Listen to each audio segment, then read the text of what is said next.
Nothing's real anymore. Campbell Soup is out there 3D printing chicken. Netflix is trying to buy my whole childhood, and McDonald's just dropped a burger that looks like it just survived a Grinch fight. And apparently grown men are going to start driving cars the size of lunchboxes? This is turning into Mario Kart. I need to throw a turtle shell. And raccoons are becoming domestic. Soon they're going to be paying us rent. Last week, one knocked on my door and asked for Pop-Tarts. There goes the neighborhood. This episode's brought to you by Backbone Coffee. First Phorm. And Two Clever Fellas. Watch or listen. Casting their faith to reach this world. Of the word of faith, and God began to heal the people. Said it's crazy that happened. She looks like a moon. She looks like the moon. Is what you Doesn't said. mean it's mean. I'm just saying that's what she looked like. Fish on.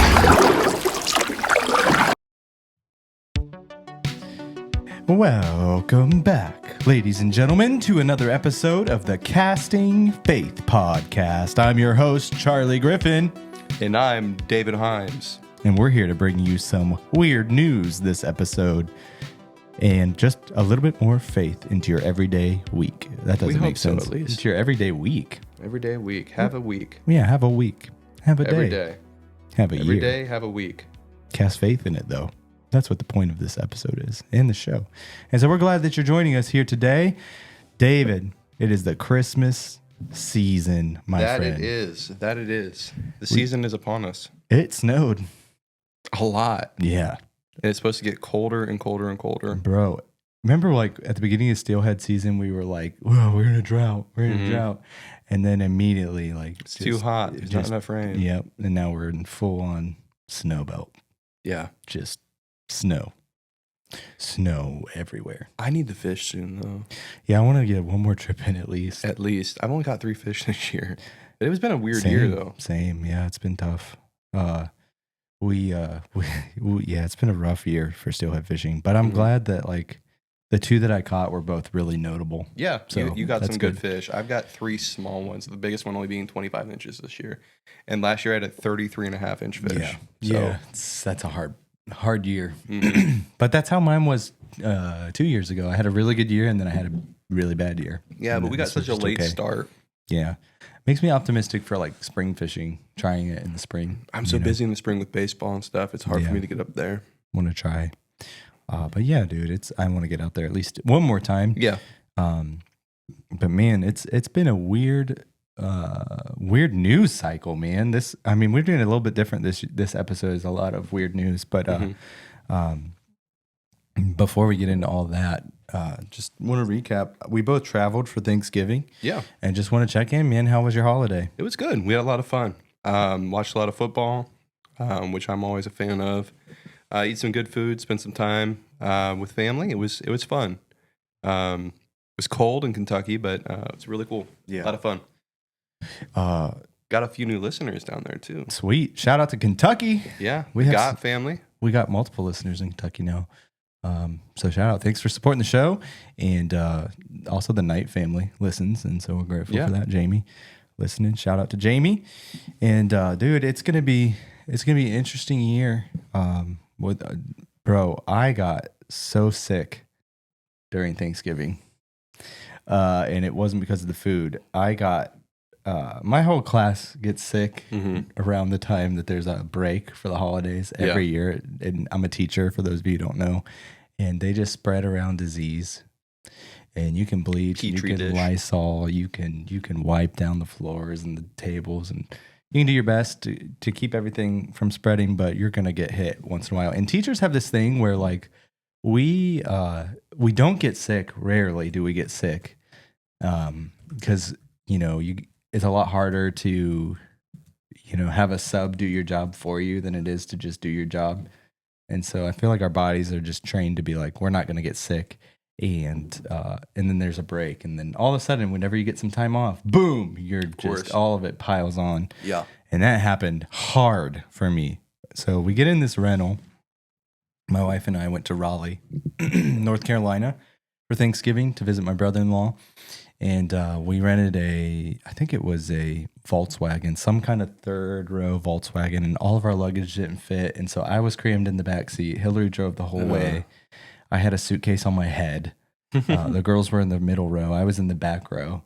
And it was just a tough start, but I was like super grateful that we were having the chance to go and do something different for Thanksgiving. And so I was being optimistic, but I got so sick with this. I think it was strep throat or maybe just an upper respiratory thing. And I couldn't breathe and it was just a mess. And so we did, it was my brother-in-law's birthday. And so we celebrated that.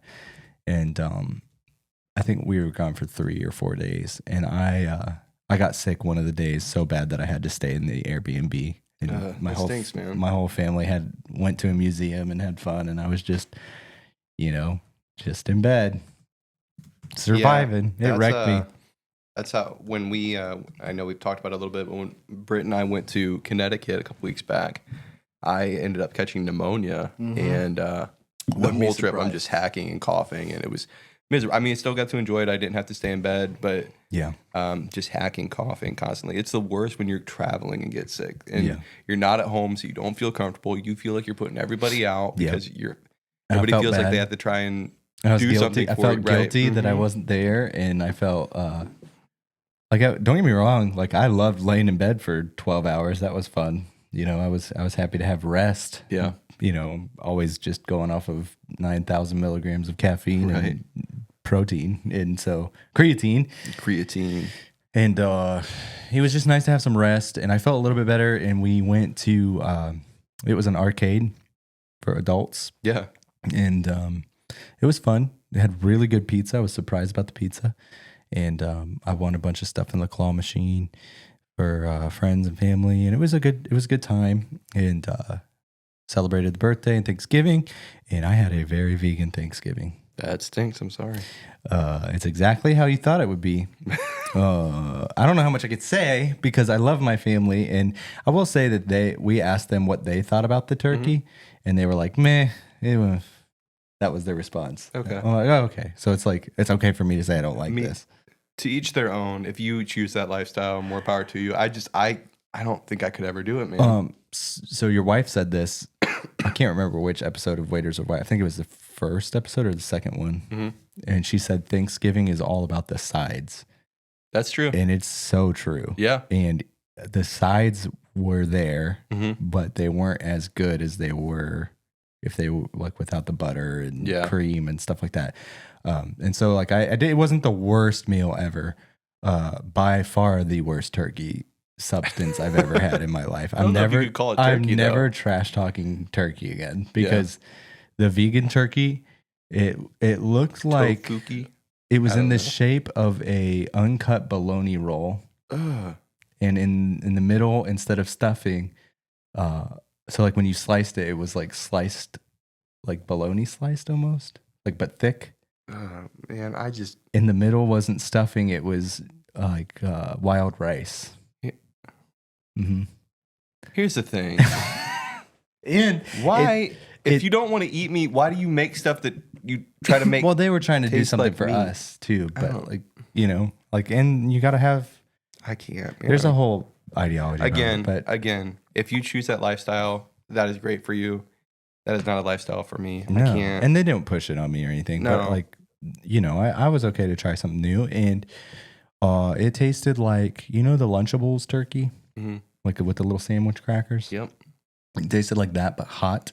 And the consistency. I can't even do the cold cut. The consistency of it was like chewing up a rubber ball or like one of those silicone ice packs. That's kind of like what you were chewing on. So it was interesting. It wasn't great. And part of me was I wasn't feeling good. I couldn't smell good, so I can't really judge it too harshly. But I told Hillary, I was like, I love your brother. And I'm grateful that they cooked and Lauren did such a good job of making all the sides and preparing this meal for us. I don't want to seem ungrateful, it just wasn't. I said this was probably the worst flavor-wise Thanksgiving meal. I can definitely see that. But it was one of the better Thanksgivings that I had. Yeah. So it was a good trade-off. But that's just me being like, I'm not a vegan, so it's just not. I'm not expecting that to be like a thing. And she got mad and she was like, you can't say that. You had Taco Bell one year for Thanksgiving. And I went, a 5-layer burrito is pretty good. Yeah. It doesn't last good, but it was just interesting. We had great food. The food was amazing. Family time was great. We played a lot of euchre. I love euchre. I'm a big card fan. So Never understood how to play. a lot of fun. Can't. A lot of Tried. fun. We played a lot. We played Yahtzee and sequence and You ever not hear someone like talk and you just kind of nod along with euchre. Yeah. Well, Yeah. Well, no, just that's in what life. you're talking about with euchre. But people say something, you're like, what? And then they say it again, and you're like, what? And then Yeah. they say it a third time, and you're like, oh, okay. That's how I feel with euchre. Did you know we didn't go to the moon? And how do you explain Harvest Moon? Wait, so Backbone Coffee went to the moon? No, they didn't go to the moon. They roasted it. Medium dark, notes of caramel, honey, and chocolate. It tastes like lunar excellence. Bro, this coffee tastes better than a moon landing filmed in a warehouse. Well, whether you believe in the moon landing or not, believe in Backbone Coffee's Harvest Moon. Roasted to order, ships fresh in 2 to 4 business days. And you can get 15% off with the code Casting Faith. Backbone Coffee, the Casting Faith podcast. Fuel the grind. Question everything. I love it. It's a lot of fun. People have tried to teach me. Me and Brittany are a pretty good team when it comes to euchre. We enjoy it. Yeah. But we had a lot of fun. Like I said, we watched a lot of football. It was good. It was a lot of good food. David was nonstop wanting to be outside. It was cold, but I went outside every time I could with him to play catch because Yeah. you never not going to get that time back. You know, all Yeah. the sentimental stuff. Yeah. But no, it was good. I had a lot of fun. Yeah. A lot of fun. We went to the Louisville Slugger baseball museum. Nice. I'm a huge baseball fan. I know I say that about every show, but it was really cool to see them. They were making bats while we were there, and then they have a section there where it's like I think it's titled "Hold a Piece of History," and you get to hold game used bats. Oh, I got that's to hold. cool. We all got to hold Babe Ruth's game. Oh, that's sick. Game used bat. Wow. Yeah, so we all got That's pictures with interesting. that. That was really cool. It was the heaviest bat I've ever held. He swung a abnormally heavy bat, and then the guy, we were at the last tour of the day. So the guy that was working that exhibit, I was talking to him about baseball and about all the different stuff there. And I'm holding Babe Ruth's bat, talking to this guy. Yeah. And he goes, "You're a baseball fan. You want to hold Ken Griffey's?" And I'm like, I mean, Yeah. why not? I'll hold Ken Griffey Jr.'s bat. So he took Babe Ruth's from me and handed me Ken Griffey's. And the weight difference was so Wow. substantial. That's crazy. It was because Griffey held a really light bat, and Babe Ruth had historically one of the heaviest bats. Wow. So to go from that to this, I mean, it was just crazy. Yeah. Two legends. Yeah. That's cool, man. And it's surprising that they just let anybody hold it. That's weird. So the Babe Ruth bat specifically, they have a rubber grip on the handle. And You're Okay. not allowed to touch the wood, Okay. which I get. I understand. Then David, my son, of course, my son's a huge He baseball touched fan. the as well. wood, didn't he? He did. Yeah, he did. He loves the Sandlot. So the Great Bambino, he was so Yes. pumped about it. That's awesome. And he instantly grabbed the barrel and touching like, it. I remember there's this time we went to Stan Hewitt. It was our senior trip, one of our senior trips at Maplewood Career Center. And my friend Ricky and I, we were at Stan Hewitt, and there's a whole bunch of art just laying around, and they got the taped off areas, don't touch. Yeah. And the guide was like, this rug, it was this rug hanging from the side wall. And he goes, this rug has not been touched I don't know what the video is doing. This rug has not been touched in 1,000 years. And I looked at Ricky and like he it's looked gonna at get me touched right and we were like, oh, we're about to touch this rug. We got to touch it. And I remember we took turns holding each other by the legs over the railing so that we could touch the rug that hadn't been touched for 1,000 years. And we touched that rug. I remember going to the Great Lakes Science Allegedly. Center on allegedly going to the Great Lakes Science Center on a field trip. I forget what grade I was in, and they had a Titanic display there. Yeah. And there was a piece of the Titanic that they had brought up. It said on it, like in broad letters, like "Don't touch." And I'm like, I'm not going to touch the Titanic. So, Like, allegedly, if you don't want us to touch it, you got to put some you can't give me a plexiglass. piece of history Yeah, and tell me dude. not to touch history. I Like, got a chance here, I'm Right. gonna take it. I'm gonna take that 9 times out of 10. right? I don't know, but a lot of things are fake. A lot of things aren't true, and it's just like replicas or whatever, and it's Yeah. just out there. Which leads us into the episode today. What's real anymore, and what's fake, and why is the world acting like it's glitching out? Sometimes, dude, especially now in the age that we're living in a time where things are not always as they seem. Yeah. And brings me to our first story today. All right, listen. Have you heard of the Campbell Soup situation? I've heard a little bit. Okay. This thing spiraled super fast, faster than that vegan leftover gravy. You know what I mean? It spiraled out of control pretty wildly, okay? So this is what happened. One of the Campbell's Soup top executives, a legit high-level guy in the company, gets caught on a hot mic, recorded mic, and he starts saying things that are wild. He starts saying stuff like this soup, I would never eat this soup. I could never eat it. It's so bad for you. And he's saying only poor people eat this. I would never eat this. And which is bad enough as it is. Like, to say things like that is just disrespectful and For sure. not something an executive should say. Yeah. And he said, why would I ever eat meat? The chicken is 3D printed. Why would I ever eat bioengineered meat? Did you ever question that you. though? Like there was times when you get that like chicken noodle soup and you look at that piece of chicken and you're like, that's not chicken. No. And he says it though. He says the quiet part out loud on a hot mic. And then he drops the line and the internet gets a hold of this. It got leaked and they're saying that chicken is 3D printed in Campbell's Soup.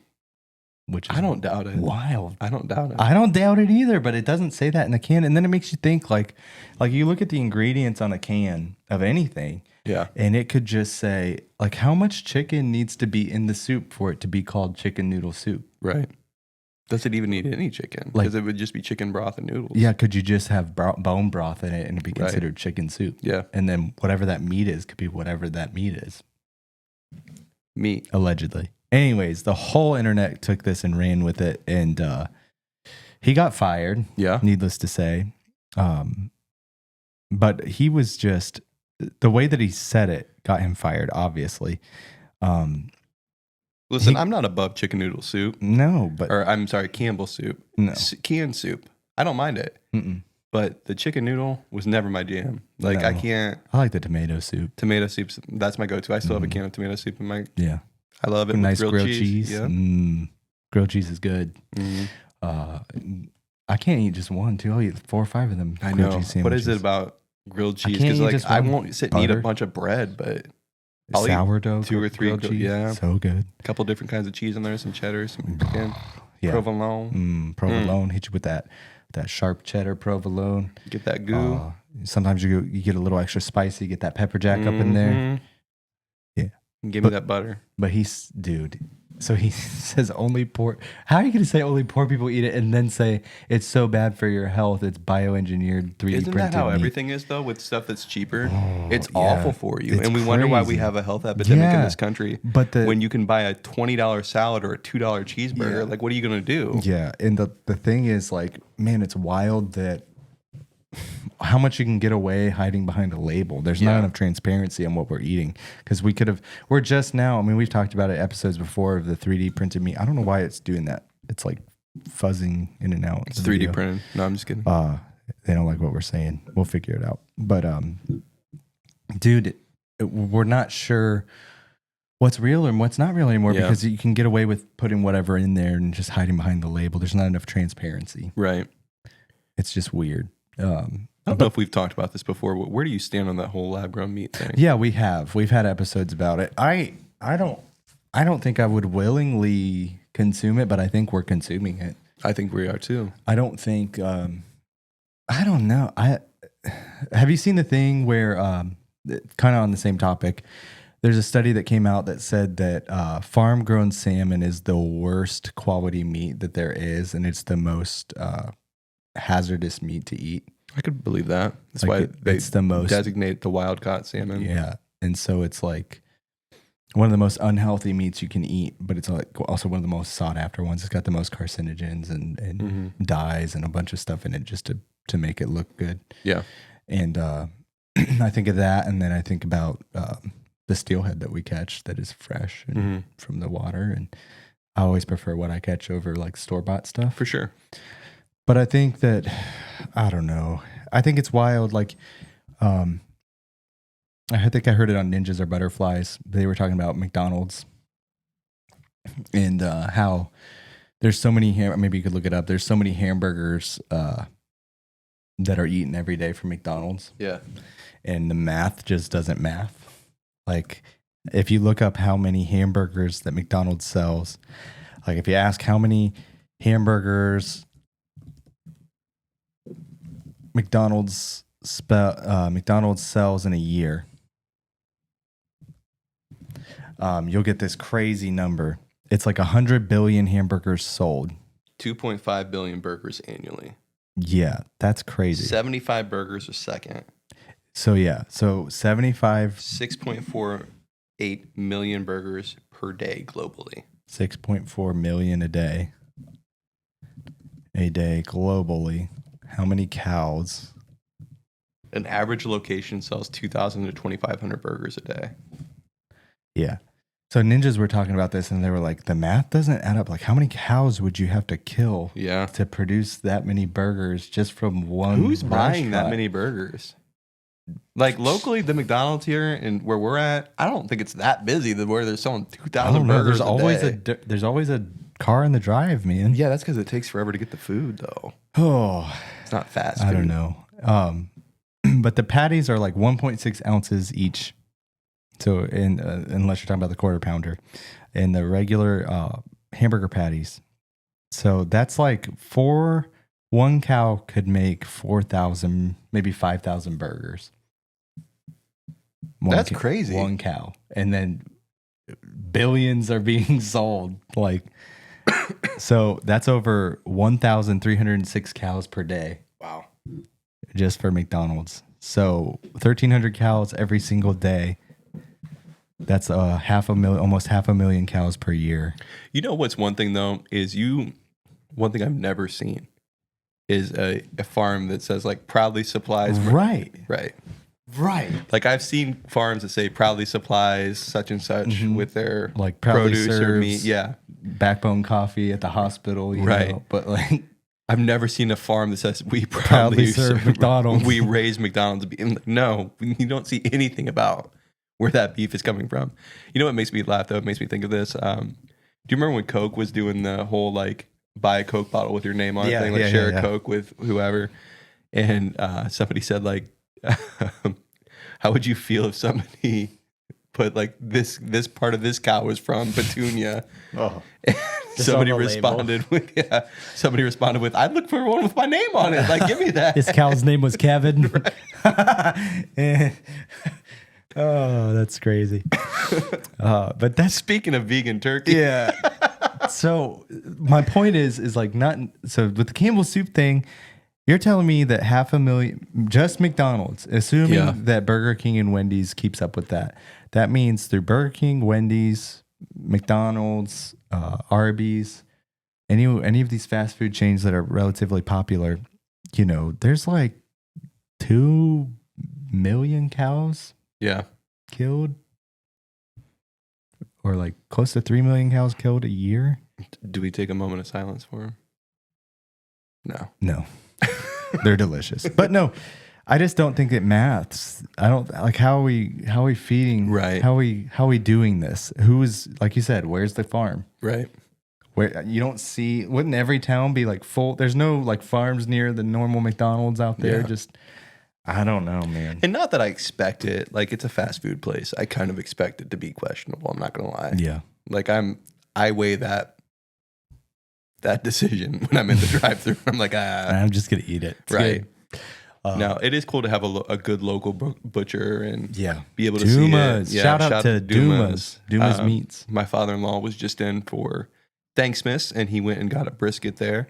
He's like, I've never been to Dumas. That place is awesome. Like, next time you guys come in, we'll go spend a little bit of time in there, a little bit of money, but it'll be completely worth it.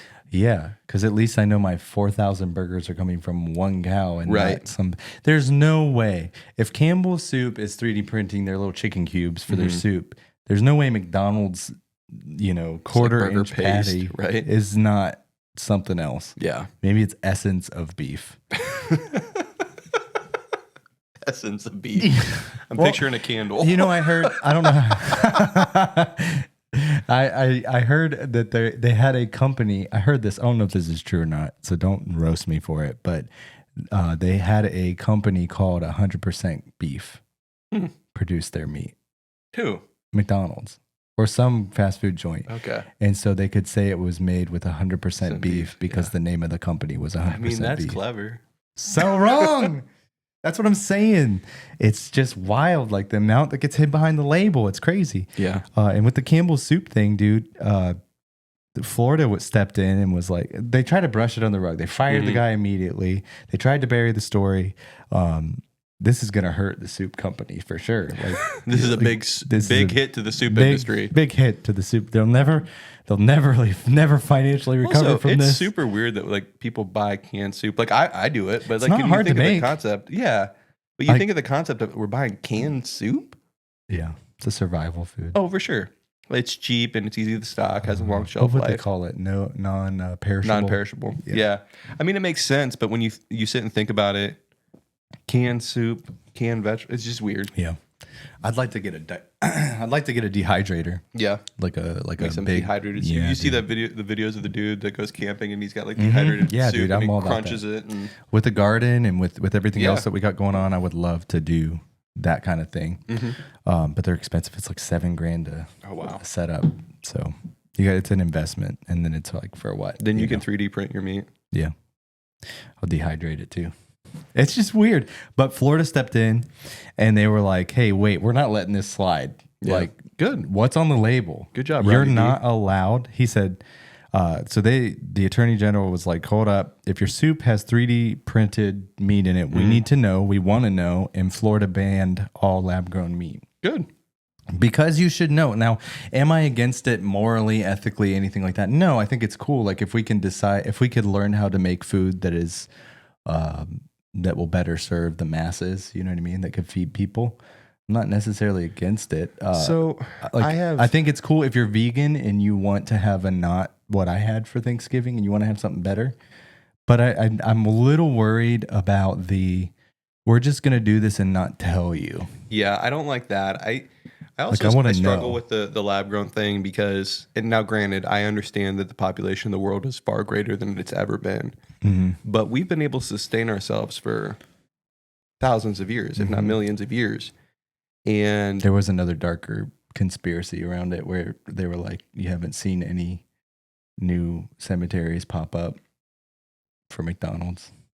I don't know about that. I think I'm more about the it's Lab grown. Yeah, I think it's just we're So- just not being honest. Yeah, I worked in the funeral industry. There's new cemeteries. Yeah. I don't buy that. Yeah. It's Soylent. Remember the movie Soylent Green? Did you ever watch that in school? It was this old movie and it was like post-apocalyptic. Everybody had food rations and stuff and they all sold these bars. Everybody would get their ration bar every day. Welcome to Costco. And it was called Love you. Soylent Green. And they had, everybody would get it. And I remember the end of the movie, this guy discovers what it all is. He gets into the vat and he sees that it's people. Ugh. Soylent Green is people. McDonald's That's- beef. No, I'm not saying that. Anyways, I'm just saying. You can get us in trouble. Yeah, I will. But it's just funny. It makes me wonder, like, what's real and what's not. Like, how much? And it would make the most sense in the world. We all know that fast food's bad for you. But is it 3D grown? Is it printed meat? You know what I'm saying? I could see it being 3D printed meat, Yeah. lab grown, but it tastes good. Like, is it crickets or is it bone or is it some kind of Where do you stand insect? on that? The whole insect But thing? that's what I think. If we figured it out, we're probably using something like that. But to just not disclose it is my issue. Like, I have eaten crickets for Yeah. FAC youth. For youth group games, I have eaten weird things. Right. I've put a cow tongue in my mouth. I've eaten crickets. I've eaten. Cow tongue's not weird, I've though. eaten That's kind of somewhat normal. Limburger cheese. Yeah. I've done a lot of weird stuff. So if it comes down to eating bugs or eating lab grown meat, what are you choosing? Bugs, 100%. Yeah, I think I would too. Bugs.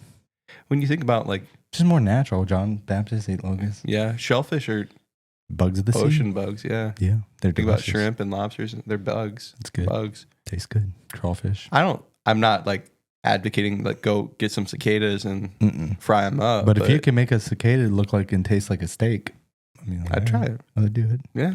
Here's what I'm not okay with: just not knowing. Yeah. Like, don't let me know. say it's real. Let me and make then that choice. Don't right? say it's 100% beef when it's just the name of the company. Right. But That's can you see wild. like a soup company putting lab grown Crickets. chicken, Yeah, 3D there's- printed chicken on their can? Ugh. Made with 3D printed chicken It's wild. instead of coming from a farm, coming from a lab. Ugh.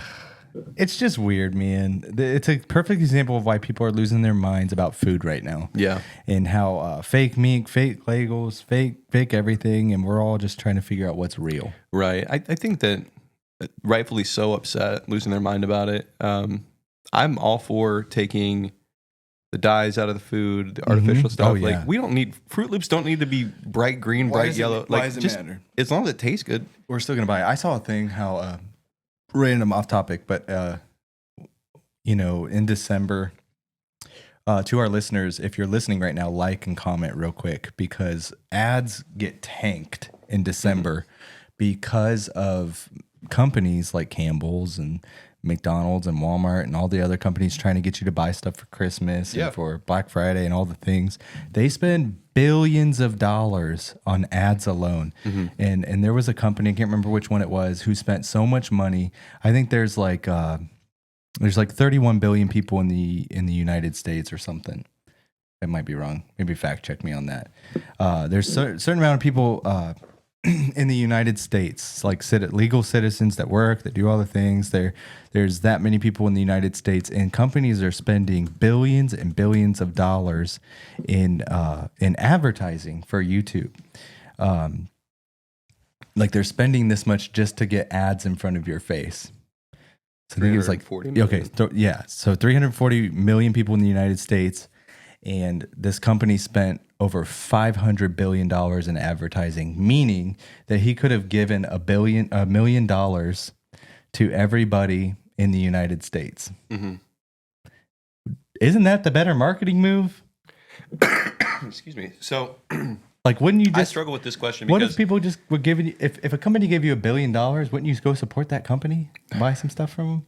I mean, yeah, but we believe in capitalism. Sure. And it's just wild. It is. You had enough to give everybody $1 million or $1 billion or whatever. And to your point, though, but kind of playing devil's advocate, but also backing your point, we do believe in capitalism, and those companies do have the free will to go ahead and spend that money on advertising. Nothing wrong. No, I think that's great, but also small businesses have the right to survive, and they survive by you supporting them, by us supporting them, and that's what we're getting at with the whole like and subscribe, comment, because the smaller man doesn't have the drowned now. Doesn't have the capital to go ahead and compete against those bigger ads. So yes, they have the right to do that, and I believe they should do that. That's free market. That's capitalism, definitely. But also the way that smaller things make it is from interaction. From you supporting them. Yeah. All I'm saying is though, like you would have my business for life if you gave me $1 million. I get that. I think it would be a better marketing strategy, but I don't know. What do I know? I don't know. But yeah, do us a favor, hit like, comment, subscribe, do those things, and that helps push us because we're not getting pushed through ads or anything like that right now because we're drowned by other bigger people. Toy ads. Yep, toy ads. But back to McDonald's in the cow math. The patties are officially thinner than the pickle in the patty.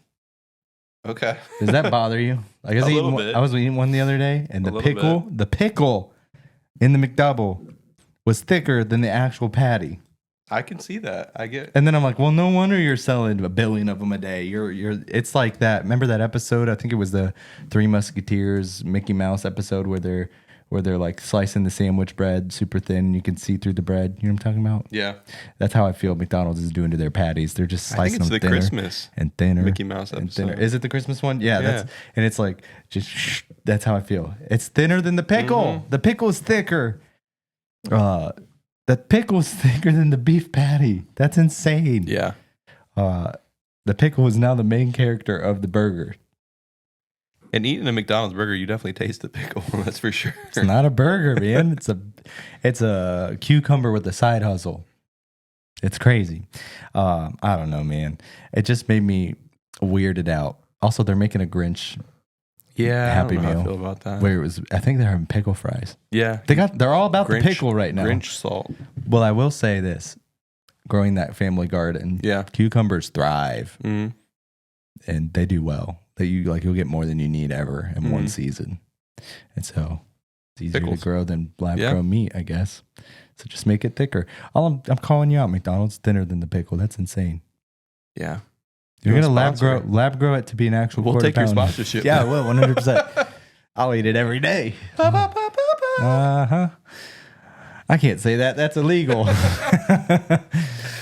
got an ad. Don't go anywhere. First Phorm, Formula One, clear, rainbow, sherbet. No, man, it's sherbert. Two R's and a T. Everyone knows that. No, there's only one R and one T, dude. Bro, don't mess with me. I remember the T. I grew up. I knew that I had sherbet flavored push pops. Well, it's the Mandela Effect where even your protein powder is rewriting history. Well, whatever timeline you're in, it's delicious. Light, smooth, 20 grams of fast digesting protein. Call it whatever you want. It tastes amazing. First Phorm, Formula One, clear sherbet. Two R's, no T. Full recovery. Get Fuel you the some. grind, recover right. Get you some. Creatine. Creatine. Formula One, clear protein. Protein. Creatine. Taste it. That's illegal. I can't say that. Welcome back. So along with the weird news, thanks for being here. I just think it's weird. We can't tell what's real anymore, and everybody's trying to get scary. everybody's trying to make the most money. Everybody's trying to hold the monopoly over the things. It's just interesting times that we're living in. Speaking of which, there's a big story that just broke. It's not settled yet, and probably won't be by the time this airs. But Netflix just officially won the bid for Warner Brothers, which owns HBO Max and all these other things. So it's a big update. Netflix is trying to buy Warner Brothers, but apparently Paramount jumped in, and the Trump administration is like, hold on, we got to see if you can actually do this or not. We might have to step in here. And it was like a bidding war, and I think it's looking like Netflix won, which means big IPs like Lord of the Rings, Harry Potter, DC Universe, a bunch of other things. The whole HBO Max catalog is all going to be officially Netflix's. That's crazy, man. Which is wild. And it was a crazy number. Oh, I'm sure. I can't imagine. Money. And it's similar to like how Disney just bought Fox a couple years ago. And so Netflix is trying to do this. But bigger. It's bigger. Yeah. Because they're still doing like movies, which is wild. Like they just dropped bombs of money, gobs and gobs of money for this. And it's interesting to me because the first thing I think about is what did Netflix do? Netflix killed cable. Yeah. They killed Netflix cable. They killed cable. Blockbuster. They killed the movie stores. Rental. Yeah. Arguably, they did that to theater movies. Yeah. Because you're getting like Netflix movies are bigger home release than they would be in theater. And so they did this. But then part of me looks at this and goes, they're becoming what they destroyed. Yeah. Because if they buy HBO Max and HBO Max goes away and now it's just another channel on, or they do the same thing that Hulu and Disney did. And what's the saying? You either die a hero or you live long enough to see yourself become the villain. Right. Netflix is becoming the villain, man. They are. It's like the snake eating its own tail. Yeah. You know? Netflix used to be the underdog distributor. You know what I mean? You get them in the mail. Do you remember that? You get the DVDs. It was cool. It was different. And now they're out there buying Batman. It's insane. And all the other Having things. said that, though, I'd like to see some good DC shows. Right. Maybe. I feel like they would do better. But what bothers me there is that you have one company with one heavy leaning, like morally, politically, but that's a lot of what we deal with every day already. Yeah, we don't realize it, but there's talk other about companies that own everything. When you look at food, and I'm not going to go into all the different brands, but that's been going on for a minute. Now they may have different like names. Like you're going to get a gritty, dark Looney Tunes. You know what I mean? Yeah. I don't know. It's weird. I don't know. It's just interesting. I'm here for it though. I want to see like the cool stuff be made, but I don't know. I I'm so torn on it because, like, ultimately, as long as it's entertaining, I don't care who owns it already them. went from $8 to $18 a month. Right. Like, It's going to what's it go up more Like to because they're 30 going to bucks? offer more. It's Unless gonna they cost do what like cable cost. Well, they could do with like what Disney did with ESPN and Hulu, where you can Bundle it. yeah, or decide that you don't want portions of it or whatever. Know what that sounds like? Cable. Yep. Yep. Sounds like cable, which is weird, man. I don't know. It's one of those things. I got concerns. Yeah. Because one company owning every IP on the planet is probably not the greatest thing, especially when they learn lean a certain way morally, you know. And I don't know if we want Netflix taking all of our childhood favorite stuff and making it really weird, you know. Like, I don't know. I'm careful what I say here. You know what I mean? So Netflix is going to own Warner Brothers. Bring back the Animaniacs. That's what the people want. Yeah, they're going to do all that. But why wouldn't you? But I'm just worried that the price is going to jump to $29.99 a month. It's going to. You know, minimum. And then you got to do ads with that. Yeah. So I don't know. Like cable. I just don't want that. I would like to have normal. I don't know. It's cool though. It's interesting times, different things. $72 billion. That's bananas. That's crazy. That's unfathomable money. Doesn't even seem real. Yeah, I don't even know. It's wild. It's not set in stone. I think the Trump administration might come in and say, hey, you can't do that, or you can, but with these limitations or whatever. They might try to do that. I know Paramount tried to jump in, which is Prime. Yeah. Well, Prime's separate. Prime's Amazon. Yeah, I don't know who owns it all. Yeah, I don't know. It's one of those things where you just don't know, you know? Yeah. It's interesting times, though. It's definitely going to shake up the industry. Oh, for sure. For sure. Speaking of shaking up the industry, did you hear about how Trump lifted the ban on tiny EVs and micro vehicles? Man, I'm all for it. Let's go. All for it. Give me a mini truck for $12,000. Yeah, dude. It's interesting. Trump officially lifted the ban on tiny EVs and micro vehicles in the United States, and they're exciting. A couple of our friends are sending us reels of these trucks that are tiny trucks, not tiny trucks, but smaller trucks. Yeah, like a little bit smaller than an S10 or a Ranger. And so what you got here is like, you know, we're going to be driving around in, you know, like Mario Karts. Yeah. You know? So I know how they're going to stop this from happening. Don't stop it. Let it happen. They're going to say safety regulations are different in the United States. How is it any different than driving a motorcycle or a tricycle? I agree with you, but they're going to say safety standards are different. I don't think so. I don't think that sells. I don't think it, I mean, I don't think it's going to go through. I don't think it's going to go through. I want it to go through. I don't think it's going to. Here's why. I think an automobile has become, it's obtainable. I don't want you to say that I'm saying it's not, but it's unobtainable. It's $40,000, $60,000 for a truck. Insane. That's why I'm saying it has to happen because the average American citizen cannot afford a new vehicle. You know, you probably got. I was extremely blessed on my wedding day financially. I want to say I got I got a lot of money on my wedding day, and I got a lot of money on my graduation day. Yeah. And so it's not unheard of for a family, if you have a big enough family or you have, you know, a lot of connections and friends, to get a couple grand on your wedding day or a couple grand on your graduation day. Now, imagine buying a brand new car for $7,000. Yeah.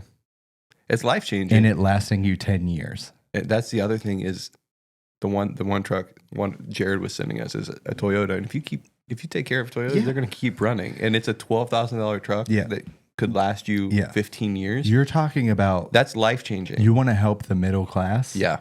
That's the way you do it. This is how you do it. Yeah. And so I'm all here for it. These things get like 200 miles per the gallon, you know, like it'd be crazy. Yeah. That would change our super economy. Affordable. It would help everybody. So it's a big one. I'm all for it. I'm here for it. Me too. And I think that the United States automobiles should jump on board with this. Yeah.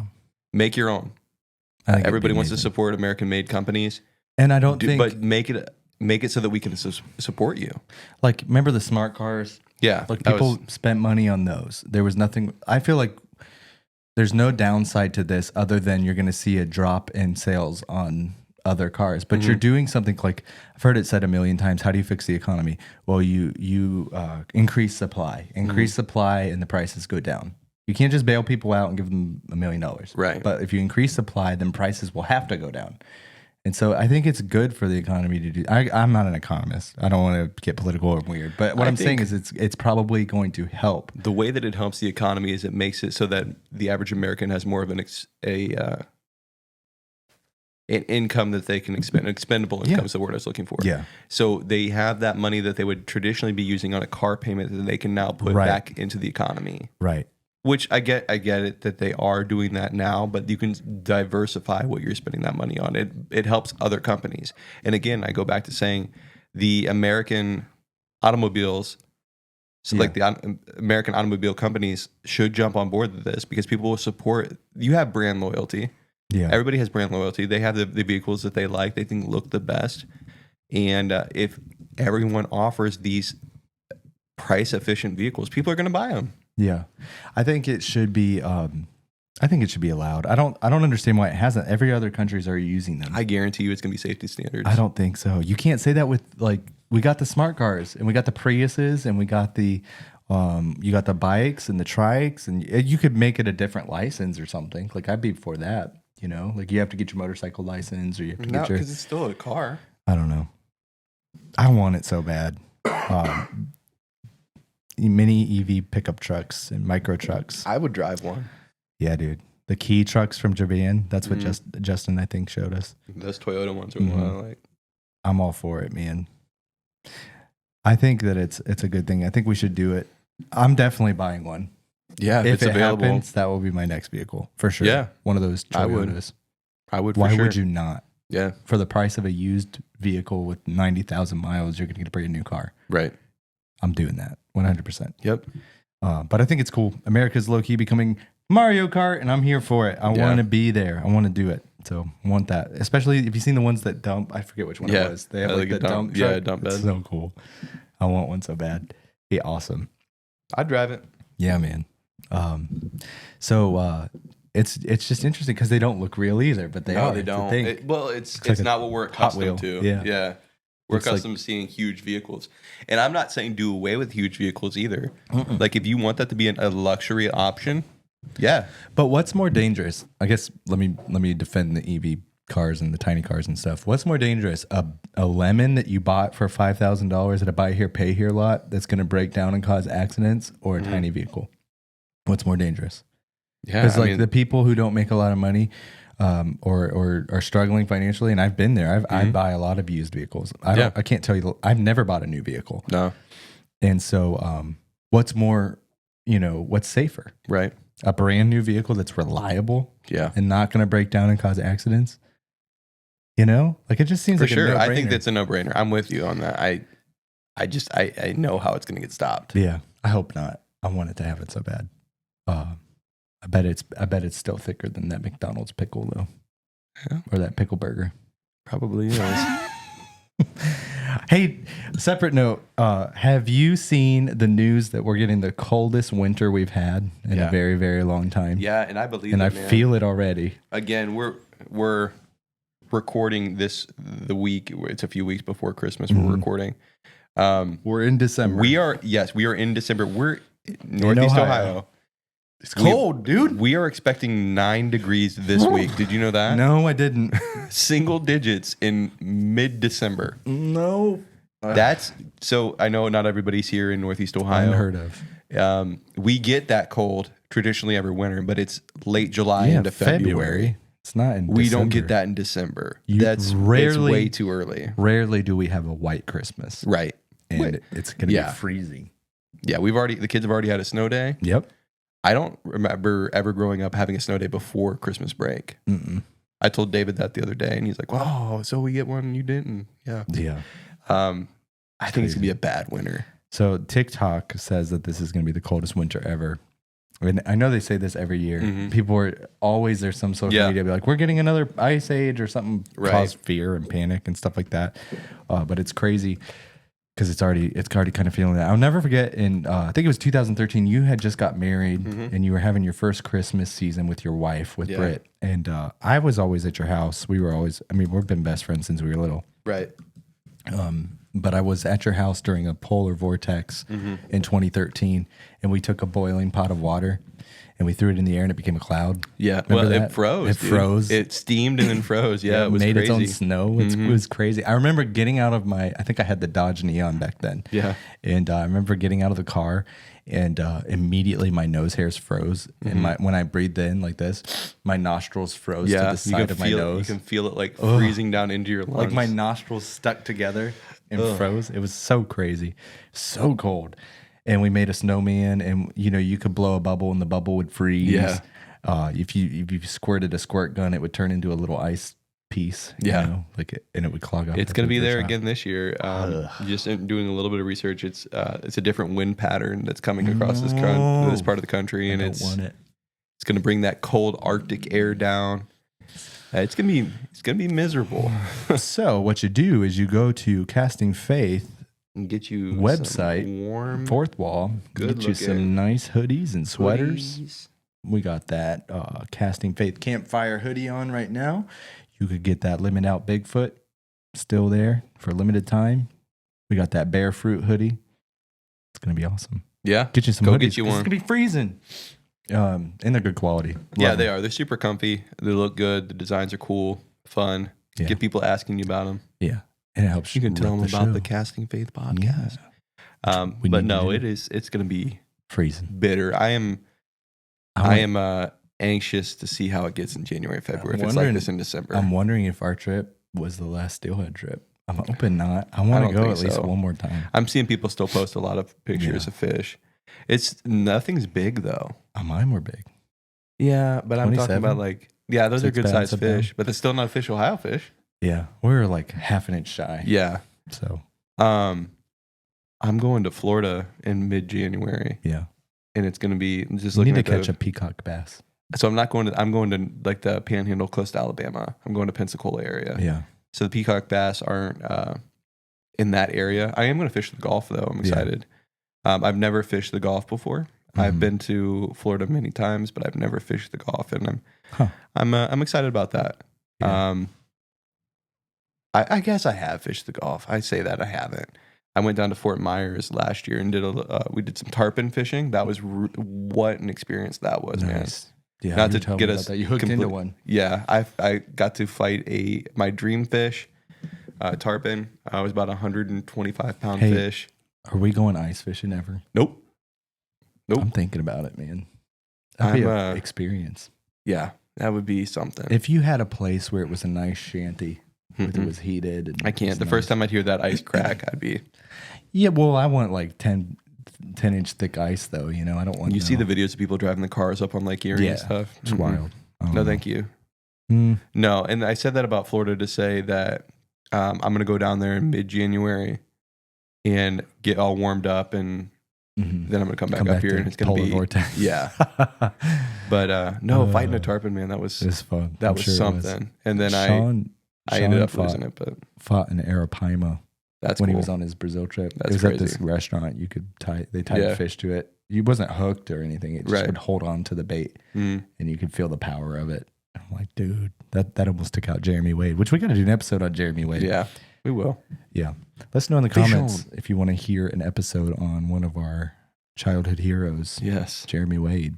Talk about the Babe Ruth. He's like the Babe Ruth of fishing for me. Yeah, so, we'll get into it. We'll do an episode on it. He deserves it. Yeah, he does. And I don't know, man. It's just interesting. All this stuff, it makes you realize, it makes you wonder what's real and what's not real, what's going to happen, what's not really going to happen. If it's modified weather. Yeah. Yeah, we talked about that before. It's interesting, man. The Bible says in Hebrews 5:14, it says that the mature learn to discern good from evil. Meaning discernment is a learned thing. Yeah. Discernment grows like a muscle. Knowing what is right and wrong is something that comes with consistency and character and time. built over decisions. Pastor preached about a little bit this morning about winning in your private battles and how God will reward that openly. He preached about that this morning, and it has me thinking, man, like I pray this all the time. God, don't let me be deceived. Yeah. We talk about weird things because we like weird things. It's fun for us, right? But we are living in a time where deception is rampant. Yeah. There is so much deception in the world. And it's hard to not be deceived when you can't even believe what you see. Like you're seeing things that aren't real. Yeah. And your mind says this is real because you're seeing it. And it's weird. It's a weird time to be alive. But the Bible says that there is a way to be mature and learn to discern good from evil, what is right and what is wrong, what is real and what is not real. We don't need to let fake things distract us from our real God. Yeah. And it's something that we have to exercise, And makes me think about that a lot is in this time where, we don't know if the food that we're eating is real. And we don't know if, whatever, all the things that we've talked about, what's real and what's not real. Are we discerning? Are we able to discern what's right and wrong? Yeah. And you said something I completely agree with. I agree with everything you said, but something I wanted to hit on and agree with is the way to grow your discernment is by exercising it. And that only comes by having a walk with God. Yeah. Got to pray.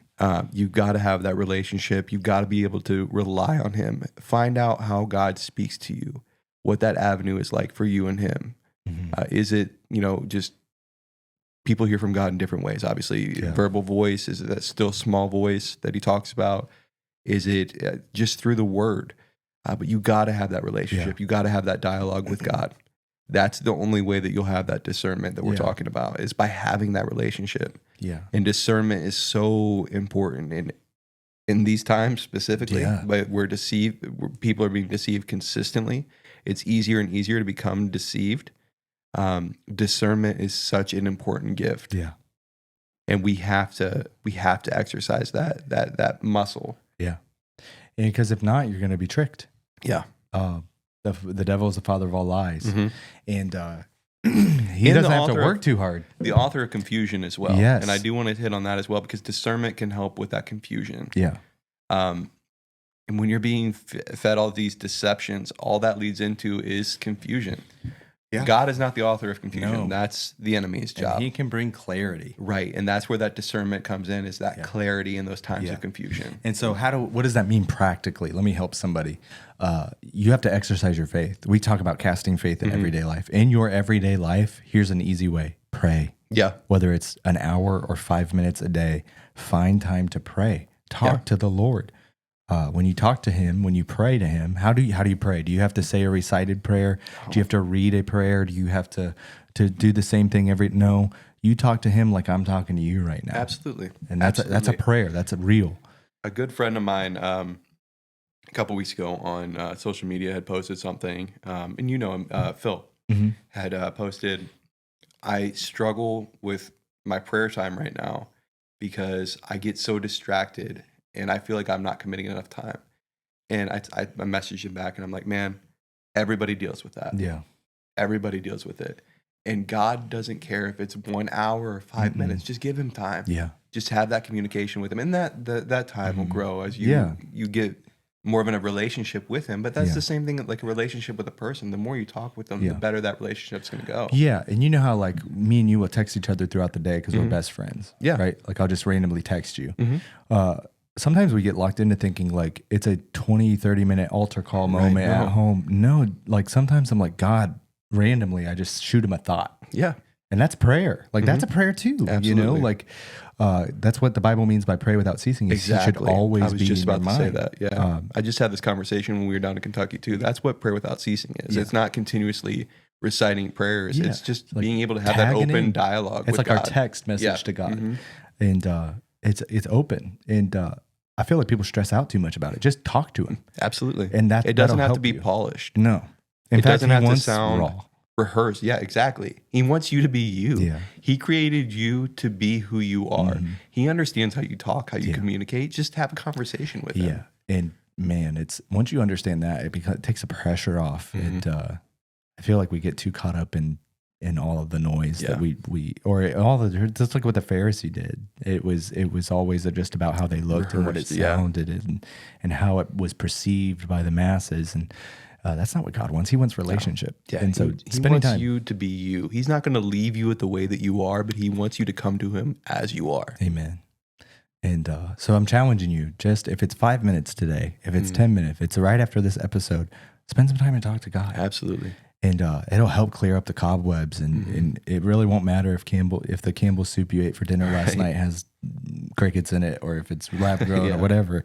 That don't matter as much. You know, it's all fun. We love to talk about it, and we hope that we weaved it in enough to make this make sense. But you know, we're interested in helping you guys, you know, cast faith in your everyday life. And part of that is just praying. And then another way would be to read the word. Yeah. We live in a time where on my Bible YouVersion app, on my drive to work, I can listen to 3 chapters of the Bible on my drive to work. Yeah. Through the radio. It can read it for me and say it out loud. What is that? That's getting the word of God hidden in my heart. Right. And there's no shame in that. You don't have to, find a version you can understand and digest and get the word in you every day. And we will continue to say a lot of goofy stuff, Yeah, talk about for funny sure, stuff 100%. on here.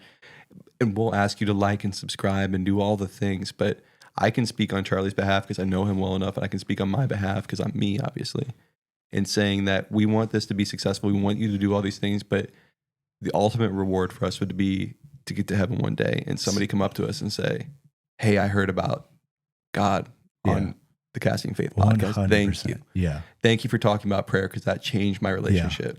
Yeah. It'd be cool to get to heaven and be like, oh, you remember that episode you were talking about lab grown meat? That's when I learned how to pray. Yeah. And that's what got me here. Man, that's more than the sponsorship money. Absolutely. That's more than the views and all of that. That's just why we're doing what we're doing. Yeah. And we hope that this comes across genuine and not something just, you know, I got preacher friends who think we're doing great and love what we're doing. I got friends that are just fishermen that really love what we're doing. And then I got critics that think that we're being weird. But we're just trying to show that you can live for God and live for him in everyday life. You can talk about these topics that no one's talking about. You can have fun, and you can cast faith in life, you know, and it's all good. And so we want to make sure, like, you guys understand that you have a way to not be deceived, and this is how you start. And so we're hoping that you start here. You know? And prayer is so important. Yeah. I can't, I know we've kind of beat that into the ground here by saying it's so important to do it, but it is. That's our line to God. And how cool is it that the God of all creation allows us to be able to wild. Yeah. It's wild. It's so wild, especially heading into the Christmas season. We get so distracted by all the things and understand that the whole point of Christmas was that God himself came into flesh to be born, and to what be love, with us. man. And then just to grow up to die for us. Knowing full well what he was getting himself into, and knowing that we failed. Just so that we could have the opportunity to do what we just told you to do. Yeah. Just so that we could talk to him. Just so that we could there would be nothing separating the normal, everyday guy to the God of creation. He's so good. God is so good. God is good. And man, we hope that you guys catch that. And man, thank you guys for your love and support throughout the year. We are doing well on all of the platforms. Absolutely. And, we want to grow the show. And so the best way to grow the show is if you share it with somebody. If this episode encouraged you, send it to somebody. Yeah. Tell them to like it and comment and subscribe. Do all those things. But if you love what we're doing, we are here for the long run. We want to do more fun shows. We want to do more faith shows. We want to keep casting faith in our lives and in your lives. And the best way to help us achieve that is to help us grow the show. And so we talked about it a little bit, how, you know, people are spending billions of dollars on advertising and marketing right now, and it kind of tanks our views and subscriptions and all of that. So the best way to help us grow is to share that. And so we thank you for that. It's never too early to get on them Christmas lights. We want you to call Marcus at 330-283-8000. Call him today and get you some Christmas lights. At Too Clever. Fa la la la la la la la la's. Marcus. You're welcome. Makes it happen. Anyway, that was awesome. Anyways, want to end today with another weird thing. Maybe. This is an interesting transition. Yeah, it's a real hard turn. Genuine, heartfelt. just Yeah. talk to God That's conversation. the show. to like- That's the show. That's what we do, though. Have you heard how raccoons I are becoming love it. domesticated? Love it. Give me the trash pandas, man. Bro, It's so I did a little bit of research on it too. let's hear it. I want to hear you dive into it. So it's still generations away. But Is it though? there's scientists are saying that their snout size has dropped 30%, which means that they're losing that intimidate. Not that any of us think that raccoons are really intimidating, but they're losing that. Right, they're losing that intimidation factor because food is becoming more readily available. Now they're seeing this generally with like city raccoons. But man, I'd own a raccoon. I had a friend. Her name was Ashley. She owned 2 raccoons I remember as a pet. I You remember remember fishing? She Yeah, I fished with remember. us. Yeah. Yeah. So And the thing had a diaper on it. right, and it was she had weird. a baby skunk too. That was weird. Mm. But she brought him one time we were fishing, and I remember fishing with a baby raccoon on my right shoulder, just catfishing, and I've got a raccoon chilling on my shoulder like some kind of like lake pirate. Yep. It was pretty cool experience. I'll never forget. So I don't think we're generations away. I think people are doing it now, and it's just going to get easier. Yeah, I mean, I'd own one. Yeah. I'd do it. Imagine like you know how we breed different dog breeds. Yeah. What kind of raccoon breed are we going to have? Have in you ever 20 seen the years? video of the raccoon eating the cotton candy and he dips it in water and it goes away? He like just panics. confused. Like, what's happening? No, I'd for sure own a little raccoon. Give me that little mask. I don't want to put a diaper on it. Give though. me a if Ricky. It can litter box, man. Yeah. That's weird too, though. I think. Well, you know, Jared was real disappointed when I didn't keep the possum. Right. So do you Pets remember of the me? future. Do you Possum remember and me raccoon. telling you about Norm with the possum? Yeah. So the reason that he caught that possum is he saw one raccoon in his yard and he just went nuts. He had an was not exterminator about the company raccoon. come in and he wasn't like shooting them on spot, but he had like 7 traps in his backyard. And it's a city lot. It's not anything huge, but he had like seven traps out every day. Hey Dave, I got another raccoon. Can you come reset the trap? And yeah, 7 and he had no clue what to do with them. And it's sad with when they get PetSmart. Well, that's where we're getting. When they get to this, in that point when an exterminator catches them, they can't release them. They have to dispatch them, which is sad. Because we're really invading their area. Yeah, I don't know how that works. You know, like I feel like they've become so accustomed. We've become a part of their ecosystem so much. So the problem with this is though too, and I was researching with the raccoons, the other things that are starting to exhibit this behavior are coyotes and foxes, which I've seen people attempting to domesticate foxes because foxes are kind of like a dog. Yeah. But where do you stand on like a coyote with that? I don't Because think it's so much further off than like a what a normal right. People have German domesticated Shepherd are, wolves. You know, that's like how we got the huskies and different things like that. I think we're gonna have some weird animals in the next 50 years if God tarries. Yeah. We'll also have some weird food apparently. Would you eat a raccoon? In a survival situation? There's an NFL player that's his favorite food. There's no way. Legitimately, he took some of his teammates back. He's super Southern. I think he played for lab-grown Auburn. meat before I ate a raccoon. You would eat lab grown before you eat a raccoon. He loves it, dude. I'll send it to you. He loves it. He'll talk about it. When the animal has hands similar to mine, Yeah. I get weird. Like I couldn't do a monkey. There was an episode of No, Meat I Eater couldn't. where Steve Ranella was in. I think he was in the rainforest or something, and he was with this tribe of this indigenous people. I know what you're talking about. Yeah. And they shot a howler monkey, I can't. and he was so unsettled by it because they just spit roasted this thing over a fire, and it looked like a person, and I just couldn't do it. Like, but he ate it. How do you say that name? Xavier Leggett. I think. But yeah, he described how he hunts the raccoon and eats it, replacing turkey on Thanksgiving every year. I bet you it would taste better than that vegan turkey I had. Good for him. Yeah, I don't think I could do it. No, I'm more about the vegan life than I am the raccoon eating life. But you said you'd eat a squirrel. Oh, I'd eat a squirrel. It's super similar. Bigger. I don't think so. Their hands. Have you seen raccoon's hands? Yeah. You remember it crawling on your shoulder? It had a diaper, dude. Yeah, Couldn't I remember do it. Couldn't do it. Couldn't do it unless I had to survive. Bro, this podcast has been all over the place. It's amazing. Be our best one ever. But yeah, so we got to watch out for what is real and what's manufactured. You know, fake food, fake videos, fake outrage, fake peace. It's everywhere. But this Christmas season, what we're challenging you to do is establish a prayer life so that you have peace, you know? Yeah. And discernment. Peace and discernment. And beyond that, just a relationship with God. Yeah. Yeah. He wants that relationship with you. Yeah. That's what he designed us to do, is to have a relationship with him. Yep. So just talk with him. Yeah. It doesn't have to be polished. It doesn't have to be scripted. It doesn't have to have all these long words and sound beautiful and elegant. It doesn't have to be like a psalm. Yeah. It just has to be a conversation. Yeah. Incredible. Well, we hope we've brought some laughter and fun to your Friday. I hope you enjoyed this episode. If you did, do us a favor, rate it, write a comment, subscribe, share it. We talked about this before. Do all the things. Man, big shout out to Backbone Coffee. They're sending us some more coffee. We love Backbone. There's nothing fake about it. No, it's the best. I was genuinely bummed out. I ran out.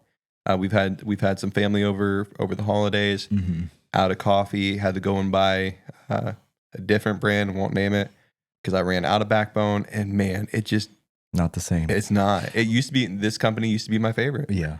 And now that I've had Backbone, it's not even close. I'll probably talk about this when we have our wives on next week. But when we were on vacation, we stopped at a coffee place, and it's usually our go-to spot for when we visit Raleigh. And they had coffee, and it was our favorite coffee before Backbone.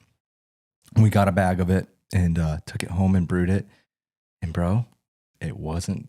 Yeah, it kind of ruins you. It ruined it for me. Like, so Backbone is the brand. It's the brew for me, man. For sure. Especially the Rolling Coal and the overtime grind, Rolling Co. I was a fan of Rolling Harvest Coal. Moon. That was pretty Harvest Moon's delicious. Yeah.